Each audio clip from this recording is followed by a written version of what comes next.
Another year is done, and it's crazy to think that I've just finished my first full year working for myself. From January to December of 2022, I was self-employed, working on building up my business with Dennis, of course. And it's really crazy to think back on how different it's been this year of working for myself than it was before, when I had an employer, a consistently growing income, and just the stability of the 9-to-5 money-making system. So my plan for this year was to make sure that I was still consistently investing at least $1,000 per month, but the difference is that I actually ended up investing money that I had already had saved. So it really didn't impact my net worth at all, other than it going down a little bit because of what the economy is looking like this year with my investments.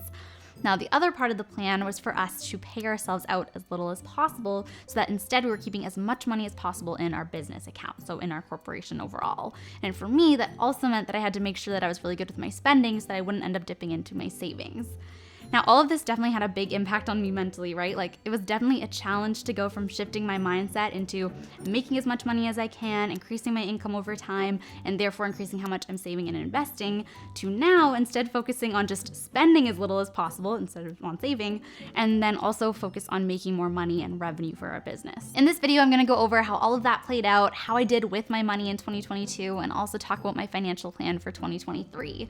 And before going into that, if you didn't know, this is actually my 4th year doing this video, which is really cool to look back on. So if you want to see all the big changes I've gone through with my money from age 23 to now age 26, you can go check those out. But for now, let's dive into this year's. So like I mentioned, I quit my corporate job back in 2021. So 2022 was my first full year, 12 months straight, where I was working for myself.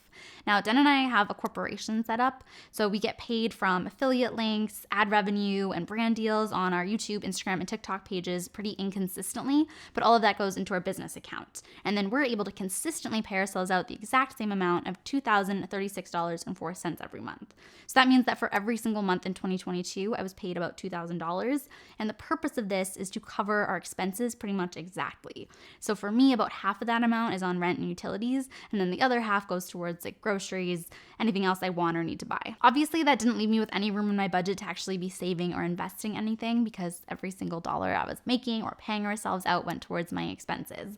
But the good news is that I already had an emergency fund in my EQ Bank high interest savings account. So I had $15,000 in there, which was great. And I also had another $10,000 saved as well in the same account, but it wasn't my emergency fund technically. Now, what I decided to do is leave my $15,000 as an emergency fund and let the interest grow on that. It was great because interest rates went up this year on savings account. I think EQ Bank's at 2.5% now, and it was like that for the last few months. So that was cool, left that sitting there. And then I decided with the other $10,000 saved to invest $1,000 per month throughout the year. So at the end of the year, my net worth wasn't going to change at all, right? Because I was spending every dollar I was bringing in every month personally, and then I was just switching my savings into my investments instead. Also, the reason that I did that on a monthly basis is so that I could be consistently investing and kind of dollar cost averaging in instead of just one lump sum and then not investing for the rest of the year and getting out of that monthly habit. Again, all of this was a really big change for me because I was used to growing my income every single year, right? And not only just growing it every year, but having salary increases throughout the year or a bonus paid out or something extra from my job. And for me, you guys would have seen this on the channel before too. I went from growing my net worth from $0 to $50,000 over 3 years, pretty much exactly after I graduated university. So again, everything was consistently moving up and I was getting that validation of seeing increases consistently. Now with this new plan of being self-employed for this year, instead, if I stuck to the plan exactly how it was set out, it would have meant that within 18 months, I just was stayed at $50,000, right? Because I wasn't actually increasing my net worth during this time. I was just shifting my money around and making sure I was still investing. Now, it definitely was a really weird experience for me. And again, the biggest thing that I had to shift my mindset to is that when you have your own business and we have our business accounts, I'm still making more money than I'm seeing in my accounts. It's just not the validation and that excitement you see from seeing numbers tick out right in one account. It's the same reason that some people don't want to use multiple savings accounts. They want it all in one so that they see this one big number. It was kind of the same experience. So I feel a lot better now after having 12 months of seeing the numbers consistently grow in different places, understanding that our business's revenue is my money as well. It's just in a different way. And anyway, it was definitely an interesting experience this year. But basically, if I had stuck to that plan exactly, my net worth wouldn't have grown at all throughout those 12 months. And I also wouldn't have lost any money either. And I almost stuck to that. So we did stick to paying ourselves $2,000 every month. And I also stuck to investing that $10,000 over a monthly basis.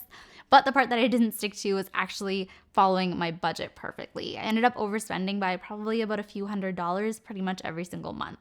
Now, this was fine in the sense that I had some overflow money in my checking account that I was just dipping into a little bit, but the problem with this is that it ended up being that I had $3,000 less at the end of 2022 than I started with, again, in my personal accounts.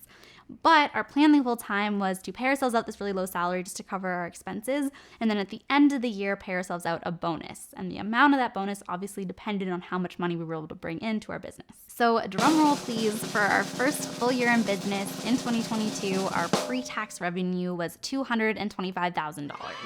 Now, keep in mind, that's our revenue, pre-tax revenue, not our actual profit. We still have expenses like paying contractors every single month, taxes, obviously, buying filming equipment and stuff like that. But because of the money that we brought in, we were able to pay ourselves out a bonus of $20,000 each. So now let's look at what I'm going to do in 2023, what my plan is, and also what that additional money, like what I'm going to actually do with that this year. Okay, so let's start off by looking at where my current bank account balances are at right now at the very end of 2022 before we dive into the 2023 budget categories and all that stuff.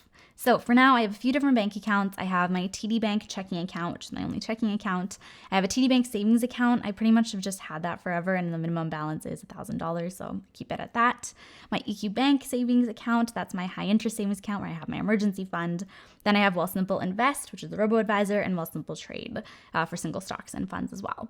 So right now, where I'm sitting at is my TD Bank checking account has about $4,000 in there. It's basically just my cash flow account where everything comes in and comes out. So I want to keep a little bit of a buffer in there at all times.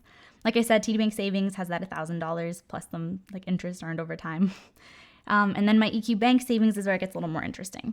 So right now I have $27,000 in there. Where I want to keep it at is just the $15,000 emergency fund, but the other money is from that bonus that we paid ourselves out at the end of the year. So my plan, similar to last year, is going to be to invest $1,000 every month coming out of my EQ Bank savings. So it'll sit in there throughout the year so that at least it's earning some interest instead of having it in my checking account earning nothing. And then I'll invest $1,000 a month instead. I'll keep explaining in a second where my Wealthsimple Invest is at, because you'll see that it's at $31,000.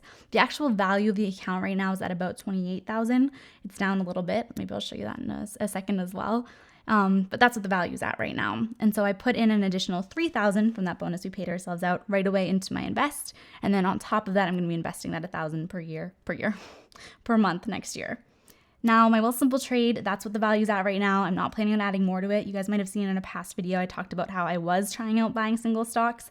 I'm not anymore. That's at a pause. So that money's just going up and down as the market is. So overall, my total balance in all my bank accounts right now is $66,800 and some change. So again, that total balance of like the almost $67,000, that means that at the end of this year, right before we paid ourselves the bonus, I had about $47,000 in my account, and then that $20K came on top of that, and I just allocated it to my different investing, savings, and checking account as well. So this balance, technically this year, I'll go over my budget categories next. The goal would be to keep that the same because I'm just moving from my savings to my investments again throughout the year, so my net worth isn't going to change much. And then at the end of the year is when I'll have another top up after that. But let's get into my budget categories first and we can talk more about it. Okay, so if you haven't seen me do one of these videos before, then what I'm going to go over next is my standard budget. So it's basically what if every month was a perfect budgeting month and I had no unexpected expenses come up, this is what I'd want my budget categories to look like. So a lot of my fixed expenses will stay the same, right? So my rent is still at $925, which is great. Utilities, internet are standard. My phone, don't look at the fact that it's still $100. At some point, maybe that'll change this year. But otherwise, everything's pretty standard in there. Groceries, $350, a little higher than last year because I typically went over most months by a bit. Restaurants, $100, coffee shops, $50. I get a massage every month for my back. That's a set amount. And subscriptions as well, $33. So basically, I've made it so that my total expenses every month is exactly what we get paid. So that $2,036.04 to be exact. Now, the one thing that's variable in there, technically, not variable, but I kind of slotted it in, is sinking funds. Now, this is new for me this year. And if you followed any of my budgeting videos last year, you'd know I used to be really against sinking funds. And then I tested them out. And for me, I want to try them out throughout the year for specific things that I know I'm going to spend on anyway. And instead of having it just come out of my checking account when I need to pay for them, because they obviously are not going to fit within that $2,000 per month I pay myself. Instead, I'm going to plan on having all that extra money, which in this case is $147.14 exactly if I spend everything else within their budget categories, that I'm going to allocate towards a different sinking fund throughout the year. So how I look at these sinking funds is that it's saving to spend, which is why I don't think it's good to have too many of them, because then you're technically just spending all your money just in the future. But again, these are a few things that I know I'm spending on anyways, so I might as well save that money instead of spend it and just kind of go over a little bit every month throughout the year. I'd rather technically keep that money for me when I know I'm going to have to spend it anyways. So again, I have about $147 per month that can go towards these different categories. And the 3 funds that I want to have, for me, I'm just going to keep the money in my checking account still. But by allocating it and tracking my money every month, I know it's going towards that. So for me, it's dentist appointments, 2 per year that I have to pay for, Christmas gifts for the end of the year, and then also a hair appointment. If I end up getting my hair cut or dyed, I put in the price of like dyeing my hair. We'll see if I do that. Maybe I won't and save some money, but I thought I might as well save for it anyways. So I put $550 towards the dentist appointments for 2 of them, Christmas gifts $800, hair appointment $800. These numbers are kind of estimates from the past. We'll see. Hopefully if I spend less on those, that's great, and then I'm over saving. But that is what I have set up. And so all that additional money, extra money within that $2,036 will go towards that. Now you'll also see in my income and saving boxes there, again, my income matches my expenses per year, so there's no additional money to save left over, except for the saving to spend sinking funds, but I'm still going to be investing that $1,000 per month from my EQ Bank savings account. Okay, so that's it for my budget overview page. Again, I don't really touch this throughout the year. This is what I set up one time, and it's like my template, what I'm trying to stick to. But now let's look at how I'm actually going to track on a monthly and then yearly basis as well, and make sure I'm kind of sticking to this. Okay, so now we're going to look at something new that I've added to my budget tracker for the year. This is something I try and always do. I use the same general template, but then I update, tweak a little stuff, maybe add something new to it. So this is something new that you guys haven't seen before. Basically, I'm going to be actually tracking every single month my different expenses, what I put into which sinking fund, and my investment tracker. So basically this tab, the monthly budget one, I'll create one for every month. And on the first of the next month, I'll kind of go back and recount myself. Now, before I've thought maybe this is too much work when I've seen other people have an expense tracker in their budget spreadsheet, but it shouldn't be that difficult. You can actually export spreadsheets from my banking apps and then just kind of put them here. And what I think this will help me with is catching trends of what I'm overspending on and I don't want to be every single month as it's happening, because I'm forcing myself to go through this activity. So basically, I'm just going to have the date, the category of the expense, a description if I need one. Not going to make it be too crazy. And then the amount that I spent as well for every single month. So that will be the one that's the most details. After that, there's also sinking fund tracker and investment tracker as well, so that I actually know what's sinking towards and how much money I end up putting towards it every month. So I can keep that tracked, and the investment tracker. These probably don't need to be so long because there's only going to be like 1 or 2 of these every month, so maybe I'll change that around a bit. And the other thing I wanted to talk about here is actually the investment tracker, because right now, you guys know, I've changed up my investing strategy a few different times. Right now, what I'm using is just my Wealthsimple robo-advisor. So I put money into the account. The robo-advisor actually invests it for me. I'm at an 11 out of 10 risk level, so it's all equities. But I've been talking before in past videos last year about how I kind of might want to change that up and just to change up the diversification of what funds I'm investing in. So if I do that this year, like right now, you'll see in a second, I have my money $1,000 per month going towards the robo-advisor, but I might change that and actually just purchase on my own a single fund instead. So we'll keep you guys updated on that. So last thing on this sheet at the bottom is just my budget overview. So this, again, I have my actual standard goal for each month. This will actually change. Like January, I don't have any specific expenses outside of the standard budget, but when I actually have a dentist appointment planned, I'll put that amount in, or anything else that's like a unique one-off thing I'm gonna buy, I'll put that specifically in here too. Then I'll see what I actually spent and be able to see what I'm going over and under on. So just another way to make sure that I'm sticking to my categories, or if I'm not, then I'm adjusting them to what's more realistic for me. So this is what's new for this year, and what you've seen before is actually this tab, which is my annual tracker. So instead of trying to use this, you've seen if you saw my budgeting videos from last year, I try to kind of use it on a monthly basis as well for goals versus actuals. Instead, I'm just going to plug in what I actually spend here. So then that way I'll actually have a fully filled out one. Normally I've missed like a month here or there over the years. I'm going to try to every single month have this filled out based on the monthly one, and so that I can just see at the end of the year all my totals, what I was spending on. If I spent too much again like I did last year, all of that's going to be in here for me. So if you guys want to use this one, we'll have it linked in our description box as well. But it's kind of a good year at a glance and a way to, again, hold yourself accountable because you're actually doing these activities. I'm really excited to see how 2023 goes for us, and I personally feel really good about my setup, my plan for actually tracking my expenses this year, and I just feel a lot more sure of myself with my money going into this year as well. So all of that feels really good. I also know that Dennis and I are both really excited for all of the different money combos we're gonna have on this channel this year. We really wanna go deeper into some informative and interesting topics that we have ready to go. So make sure you stay tuned, you subscribe, and we'll see you next week.